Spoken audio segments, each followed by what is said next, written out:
What up, y'all? This is your boy, Mr. Downtown Ray Mello, and you're listening to the Entertainment Report for Tuesday, September 2nd, 2014, delivering some of the major stories and trends going on in the world of entertainment and beyond.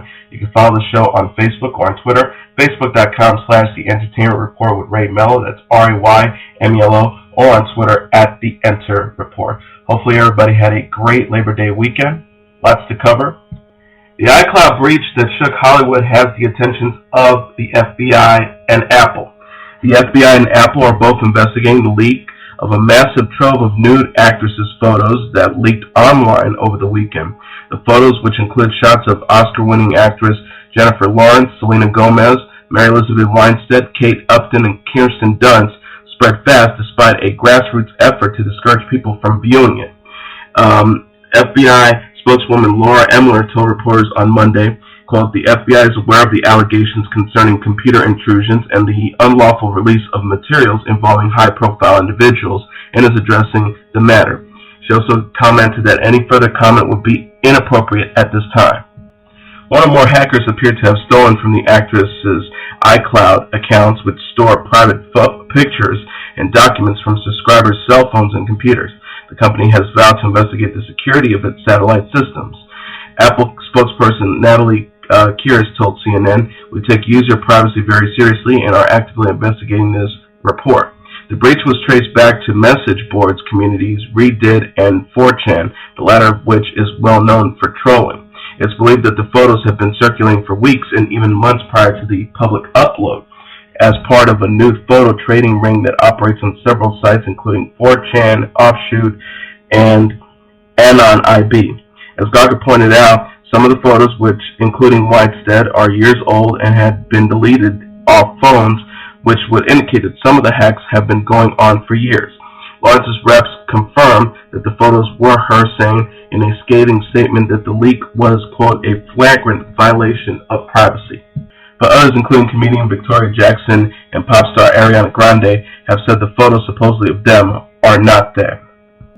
Apple said there's no security issues and that its online storage systems have not been breached in the wake of Hollywood's nude photo leak, which flooded the internet with naked images of stars, including Oscar-winning actress Jennifer Lawrence. Apple said Tuesday in a statement, "After more than 40 hours of investigation, we have discovered that certain celebrity accounts were compromised by a very targeted attack on usernames, passwords, and security questions, a practice that has become all too much common on the internet." They also added, "None of the cases we have investigated have resulted from any breach in any of the Apple system, including iCloud or Find My iPhone. We're continuing to work with law enforcement to help identify the criminals involved." While no one has been formally arrested or charged in the hacking scandal, some of the victims were quick to judge Apple for being complacent in the infraction. Dunst tweeted on Monday following her note with emoticons of pizza and feces, "Thank you, iCloud. Even if the hacking had nothing to do with the safety of iCloud, Apple is taking an active role in the investigation to ensure consumer confidence in the brand." It's been rumored that the iPhone 6 is set to debut sometime this month.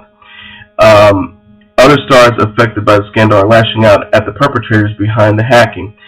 Actress Mary Elizabeth Winstead said, "Knowing those photos were deleted long ago, I can only imagine the creepy effort that went into this." She also had a feeling for everyone who got hacked. Desperate Housewives star Eva Longoria claims more than one employee at an Apple store in Texas violated the company's privacy policy by taking her information from the store and contacting her directly for personal reasons. She spoke about the privacy issues she had on Access Hollywood in the episode that will air on Wednesday. The Desperate Housewives star explained to hosts Billy Bush and Kit Hoover that she wasn't talking about being hacked when she received these emails, saying the people just, quote, "got it from the stores," referring to her contact information. She recalled one conversation where she said, quote, "I made a dress. I wanted to send it to you. I work at the Apple store here in San Antonio." And I'm like, "What?" Longoria said, "Did someone give out my email or my phone?" When pushed by the actress, Longoria said the Apple employee told her, "I saw your phone number from your profile. I just wanted to call and say hi. I'm a fan." According to Longoria, it happened on more than one occasion with more than one person. She concluded, "There are a lot of privacy issues with Apple." Pop star Justin Bieber was back in handcuffs on Friday after being arrested by Canadian authorities and charged with assault and dangerous driving. The boyfriend singer was allegedly involved in an accident while driving an ATV in Ontario, a collision which police says eventually escalated into a physical fight. Ontario Provincial Police spokesman Keys Windnads said in a statement, investigations revealed that after colliding, the driver of the ATV and an occupant of the minivan engaged in a physical altercation. According to CNN, the 20-year-old's lawyer insisted he was being chased by paparazzi when the event occurred. Photographs from Friday showing Bieber and Spreaker star Selena Gomez riding on the ATV together circulated on various media outlets over the holiday weekend. Bieber's lawyer, Brian Greenspan, said, according to the Associated Press, Justin Bieber and Selena Gomez's peaceful retreat in Stratford this weekend was unfortunately disrupted by the unwelcome presence of the paparazzi. As the rap previously reported, Bieber avoided jail in July by pleading no contest to vandalism charges stemming from an egging incident that occurred in the singer's upscale Calabasas, California neighborhood. He was sentenced to 2 years probation and anger management courses. Bieber is also currently facing assault charges in Toronto, for which he's scheduled to appear at a September 29th hearing in Stratford, Ontario. Singer CeeLo Grey has taken to Twitter to apologize for the offensive tweets about rape he allegedly wrote. He wrote insisting, I truly and deeply apologize for the comments attributed to me on Twitter. He wrote insisting that they were not representative of what he believed. The post came late Tuesday night, hours after TBS announced that it was canceling his reality show, The Good Life. The decision came on the heels of the tumultuous holiday weekend for the former boys coach, though the network insists it was due to low ratings. Green pleaded no contest on Friday to a felony charge of giving a woman ecstasy, and then purportedly followed this up with a series of controversial tweets about rape on Sunday, which have since been removed from his account. He allegedly wrote in one of the tweets, "People who have really been raped, remember," and remember was written in capitalized letters. The rap has been unable to definitely confirm that Sunday's tweets were sent by Green, and his apology did little to clear things up. The comments attributed to me on Twitter does not clarify whether or not Green wrote the message in question. In the ecstasy case on Friday, Green entered a special plea in which he maintained his innocence, which prevents his no contest plea from being used against him in civil court, according to the Associated Press. Green, whose real name is Thomas DeCarlo Calloway, was sentenced to 3 years probation and 45 days of community service. Late actress Brittany Murphy's father, Angelo Bertolotti, has directed his anger over Lifetime's upcoming biopic about his daughter towards the actress portraying her, Amanda Fuller. Angelo Bertolotti has been tweeting and retweeting dozens of comments referring to Fuller as being too fat to play his daughter and calling the actress, quote, a floozy. He tweeted, "My daughter, hashtag Brittany Murphy, would be horrified to know who they chose to play her and how cheap it all is." Fuller spoke with the TVPage.com and addressed Bertolotti's cyberbullying. She told the site, "He can say what he wants. He has already gone and attacked me on Twitter, and I have had to block him, and that is fine. He can do what he wants, but I just think it is interesting that the minute she is back in the press, he is all about, I'm going to sue, and all that stuff." If he really respected his daughter's memory, then I don't know if he would be trying to make all this controversy about it. Let her rest in peace. Fuller revealed that the Brittany Murphy story was produced independently, not by Lifetime, and was meant as a tribute to Murphy. Directed by Joe Menendez, the film was shot over 16 days on a very small budget, and Lifetime bought the rights to air it. Fuller said, "It is what it is. All of our hearts were in the right place. I had 2 days to prepare. I would have loved to have months of preparation and time to get down to a really skinny body so I could portray her physically better," she continued. "And we would love to have had more money and more time for vocal lessons and stuff like that, but in the end I think it became less of being a look-like piece and more about just trying to capture the essence of who she was." Fuller stars in the movie alongside Caroline Fine as her mother Sharon, who is not connected to the movie either. Murphy first made a big splash in Clueless, which led to starring roles in Just Married, Little Black Book, Girl Interrupted, and 8 Mile. She died in 2009 from what the coroner ruled is an accident caused by a combination of pneumonia, an iron deficiency, and multiple drug intoxication.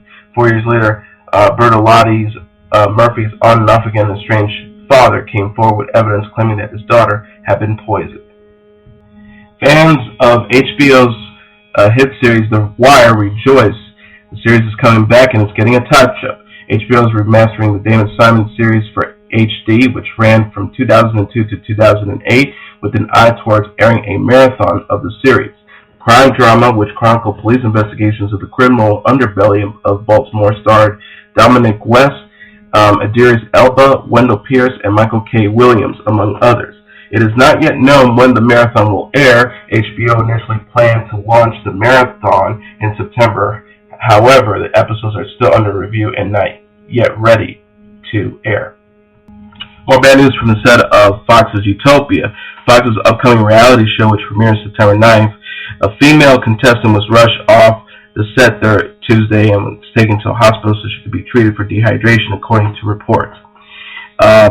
Hex, a 25-year-old woman from Detroit who is described on the upcoming show's website as 6 feet of twisted steel and sex appeal, was taken to Mayo Hospital in Valencia by the paramedics as a precautionary measure, according to TMZ.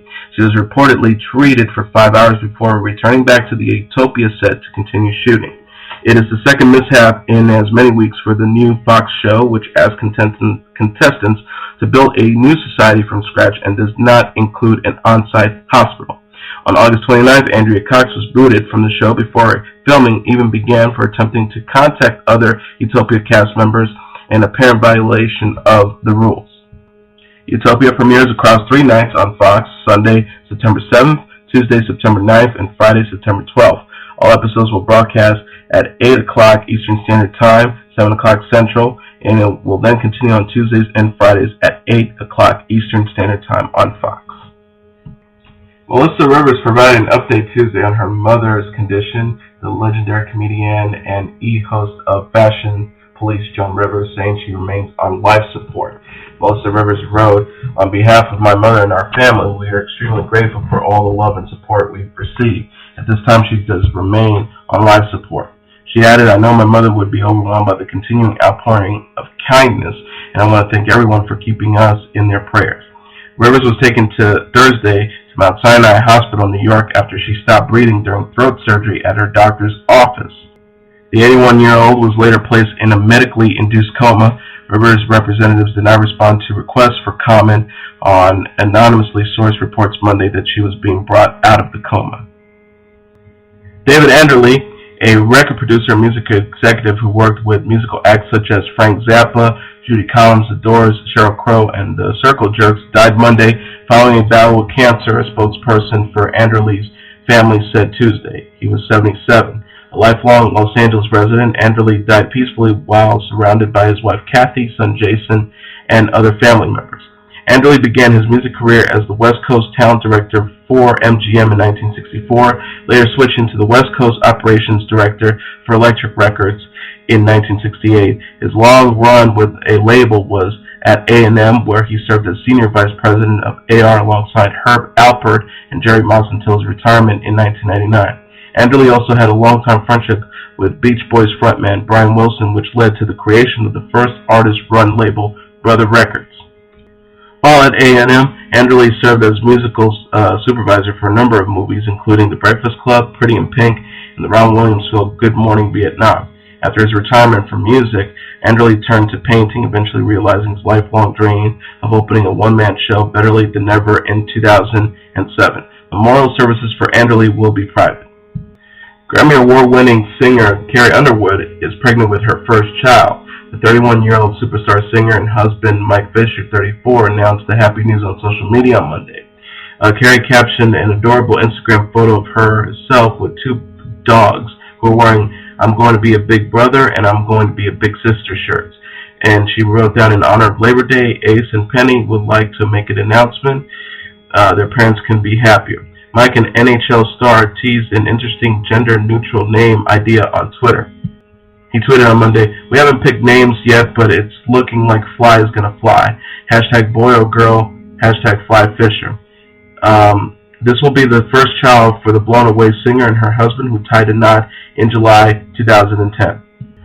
A new Faith No More album has seemed likely ever since frontman Mike Patton shared a cryptic tweet to that effect in May. But after debuting new songs in London, bassist Bill Gold has confirmed to Rolling Stone that an LP of new material is in progress and it will make its way to record store shelves in April 2015. Gold is hesitant to describe in-progress record, but offers that it kicks things up a notch in terms of space and scope. If April seems like too long to wait after 18 years, there's good news. One of the new tracks, called Motherfucker, will surface on November 28th as a limited edition 7-inch, backed by a remix by Zola Jesus collaborator J.G. Throwell. Gold is handling production on the new album, and it eventually comes out on the band's own Reclamation Records, which will exist as an imprint of Patton's IPAC Records. Gold also says the band has plans to tour around the release of this new record, though no dates have been booked yet. And finally, it's been 5 long years since Flight of the Conchords last aired on HBO, but the New Zealand folk duo are apparently not quite done singing to audiences about heavy topics such as robot Armageddons and racist dragons. While both Brett McKenzie and Jermaine Clement have both gone on to quite successful non-Conchord careers, fans have long hoped that the duo might eventually reunite on screen. The idea has apparently been on their radar as well, and Clement confirmed in an interview with The Guardian in the UK that they will be back together on HBO soon. He wrote, "After the Conchords, doormat at the moment, waiting to erupt again. We talked about a movie every so often," says Clement. "Sometimes it feels like we've lost a lot of impetus over the last couple of years, but Brett, James, Bobbin, lead director, and me, we all want to do a musical. It would be good to do something all together. I miss playing Flight of the Conchord gigs." HBO has commissioned a new 4-episode comedy series, he reveals. It was supposed to be this year, but then we decided to put What We Do in the Shadows out ourselves. While the jury's out on whether this is really a good idea, at the very least, these guys have plenty of time to come up with some new material. And as long as superfan Mel, played by Kristen Schaal, is back, that's good enough. And that is your entertainment report for Tuesday, September 2nd, 2014. I'm your host, Mr. Downtown Ray Mello. I'll be back tomorrow delivering some of the major stories, trends going on in the world of entertainment and beyond. You can follow the show on Facebook or on Twitter, facebook.com/The Entertainment Report with Ray Mello, that's RAYMELO, or on Twitter @The Enter Report. Have a great day, everybody. I'll see you tomorrow. Bye.